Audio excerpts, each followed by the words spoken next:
Okay mga travelers, and welcome back na naman dito sa ating channel. Ayan mga travelers, huwag nyo kalimutang i-subscribe yung ating channel at i-click ang notification bell. Click nyo po yung all para updated kayo sa ating mga vlog.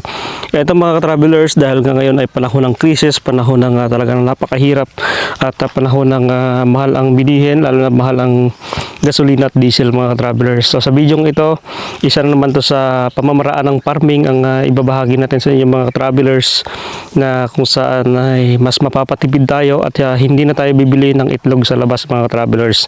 Ito ang isi-share ko sa inyo ngayon sapagkat isa ito sa farming na makatulong sa inyo mga travelers, no?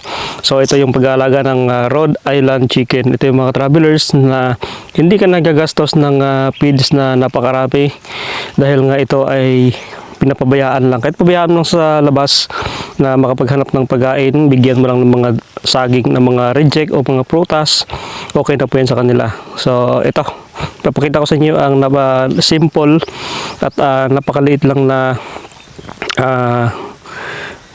chicken project mga travelers na makakatulong para hindi ka na bumili ng itlog sa labas, dahil dito mismo sa inyong bakuran na kaya ng mag-alaga at mag-produce ng itlog gamit itong Rhode Island mga travelers. Tara, puntahan natin ang ating Rhode Island chicken.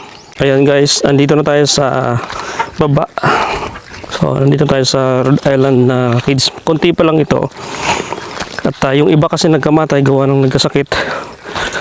So at least kinaawaan at marami pa rin natira mga travelers, no? So tara, pasukin natin ang munting Rhode Island. Ayan, no? Nagsisitinginan na sila mga travelers. So kamustahin natin sila. Ito yung unang batch na pinaitlog namin sa incubator nung sa Tuguegarao. Yan.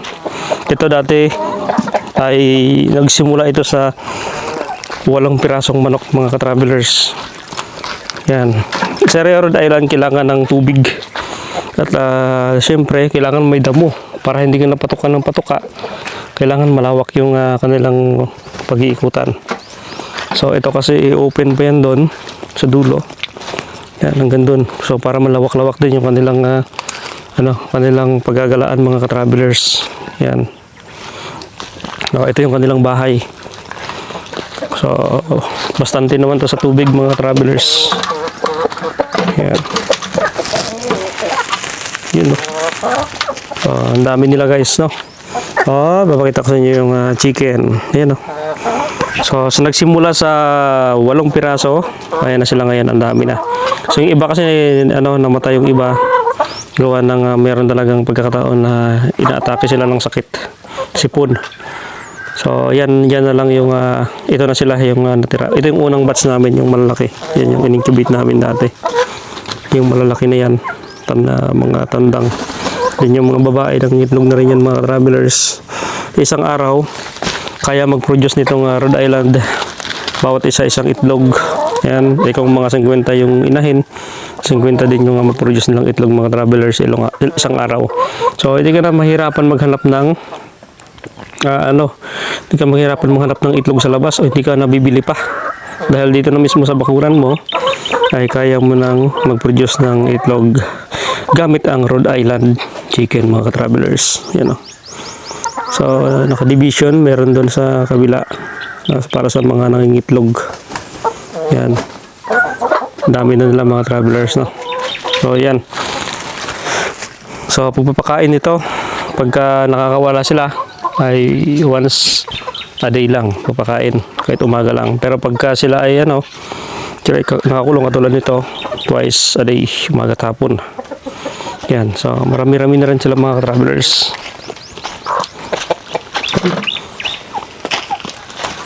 Yan, yan, dami nila. So ang daming tandang. Hindi naman yan sila nag-aaway-aaway.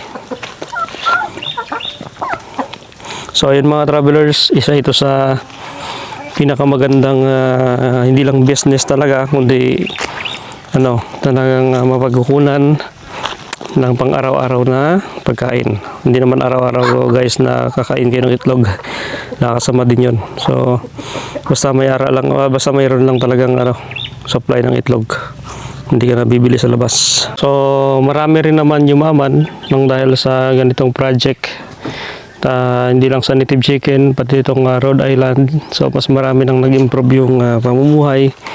So ito kasi sa panahon ng crisis talaga mas maganda to. At hindi lang dyan pagtatanim ng gulay, mga travelers ay mahalaga pagdating ng crisis, no, para in case na tumaas yung presyo ng mga bilihin, mga presyo ng mga bilihin, mga travelers, ay hindi na tayo mahirapan bumili o hindi na tayo mapapaaray sa presyo. So tara, pasukin natin at kamustahin itong mga Rhode Island natin. Kumusta? Lalaki nyo na. Yan, ito sila yung mga first batch dati. Kaya nga lang, parang wala silang tubig. Ito sila yung mga first batch. Ayan, malalaki na, oh. Mga kulit na. Uy, may itlog sila dito, guys. Yan yung itlogan nila, oh. Yan, then meron din doon. So, at least sa ganitong pamamaraan ay di ka nalabas at bibili pa ng itlog. Ganda, guys. Gandang project. Ito yung itlog nila. Size siguro, I think medium. Kasi nga bago pa lang. So medium pa lang yung itlog na napoproduce nila. Pero okay na rin to. Ganitong itlog, mga travelers. Malalaki na rin. So kailangan ng ganito, yung parang itlogan nila na parang cotton, para meron silang pag-iitlogan. Yan. So kagandaan sa kanila, malapit sila sa tao, hindi sila mailap. No? Lalo pag may pagkain ka, talaga na mga nasunod sila. Tulad nito. Yan. Ito naman yung hinahin o yung nangingitlog. Yan, mga travelers na. So sa mga gustong mag-project ng Rhode Island, pwede kayo mag-umpisa kahit sa mga 2 piraso lang. May talaga namang dadami rin yan, guys, no? Okay. Galing, no? Alam na alam nila kung sino yung papakain, no? Alam din nila kung saan nilalagay yung pagkain. Talino din. Ayos. Hindi saan nilalagay ng tubig kot? Ito yun? Wala pa. Tinutuka na kagad. Pero maganda rin sana sa kanila kot yung nakakawala, no? Ang ganda, no? Kung malawak-lawak. Yun lang. Yun ang problema, no? Pag nangangalat yung itlog. Ano yung kot yung hindi sila permanente kung saan sila nag-itlog, no? Nakakalat?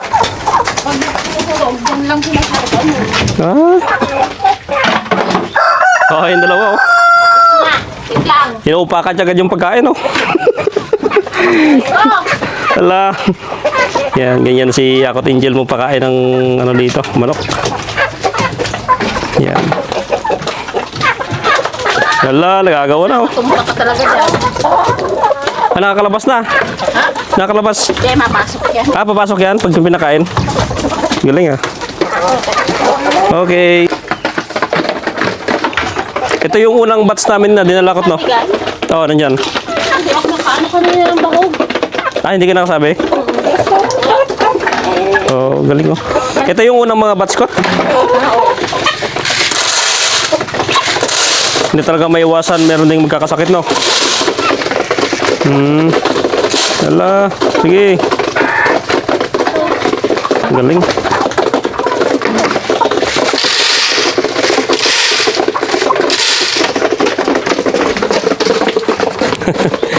Ang dami, oh. Ayan, pag palahon ng tagutom, hindi ka naman problema talaga. Kaya meron ka ng mapaghunan ng pang-ulam-ulam lang. Ayan. So, isa rin sa mga tumataas na presyo ngayon, yung itlog. Bawat tray ngayon ay tumaas na. Dahil nasa 300 ang itlog ngayon. 300 per tray. Mahal na, no? Dati, nag-umpisa lang 150. Yan. Galing. Alagang-alaga talaga, mga travelers. Sa tingin mo, Kot, saan mas maganda? Native o ito? Pang ihaw-ihaw lang talaga, no? Ito naman, pang itlog lang talaga. Wala. Nag-away-away din pala yung mga tandang. Nangaway? Saan yung kabila? Meron din doon? Isang piraso. Galing, no? Kasi Elderwell. Sa bahay. Ah, Nararating lang na yan. galing sa school. Nag-practice ka rin. Naglaro sila sa ano ba? Graduation. Oo. Sa amin niya, graduation naman ni Milka. Classmate pala na sila ni Milka sa sunod, no? Ano sila? Grade 1. Peter, si Marami. Sabay-sabay. Una ko sa'yo, Kot. Yun, thank you. Ayan si Kot Angel. Sila yung may alagang chicken Rhode Island. Yan, the best talaga yan mga travelers sa pang araw-araw na pang ulam. Yan. Pero sa pagdating sa karne pang konsumo, hindi ako kuwan sa karne ng Rhode Island. Medyo malansa siya sa karne. Pero pagdating sa produce ng egg, sila yung mga mabibilis mag-produce ng egg guys, no? Na organic chicken. So tara, pasyal tayo dun sa native chicken.